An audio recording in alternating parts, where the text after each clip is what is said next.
мәҗлисне матур гына, уңышлы гына узарга насыйп итә Раббым.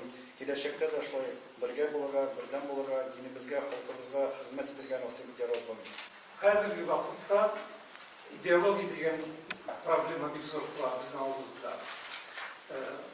Чөнки милләтне ныгытыр өчен, аны саклап калыр өчен глобализация, ассимиляция заманында ниндидер бездә булырга тиеш тәгълимат бөтен халык өчен.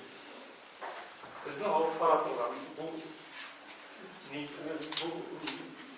дөньяда.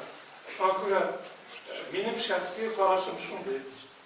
Bu ideologinin, kilesi ideologinin üç bağanası bulmak gerekir. Birinci bağana İslamçılık, ikinci bağana Tatarçılık, yani milletçilik, üçüncü bağana zamançılık, Rusçası modernizatsiya.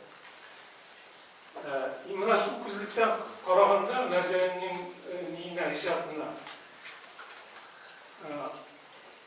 uni qisqacha aytib bo'lashular. Bu üç bağanın şişman parça Marjanida bulunur. Bugünkü gündə bizning mirasımız boy bolsa da biz əli 30-lar, Kursavilar, Marjanilar ve Yifar derecesine erişe almadık. O dereceye erişir için ne seçmek gerek? En birincisi nağalarının eserlerini öğrenip, tercüme edip, öğrenip, ders edip anlarda. Ama bitmez şu derecede yazı alganlar. Ben şunday derecede özümüzün aradan dünya güleminde tanırlık alimler gösterir için en birinci şu mirasımızı öğrenip inşallah. Мәгълүм булганча, Шаһабуддин Марҗанинең 30-дан артык гарәп телендә язылган китаплар бар. Иншалла, бу ел без Назурутул Хак китабын бастырабыз.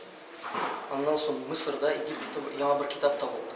Яңа дигәч инде Марҗанинең китабы Усул фикъ буенча бик калын 600 битлек китап Усул фикъ Тавдих ма Тарих исемле китап. Иншалла, аны яңадан компьютерда бастырабыз бу ел. Иң әүвәл безнең максатыбыз тарихыбызны саклау. Аннан уйларбыз.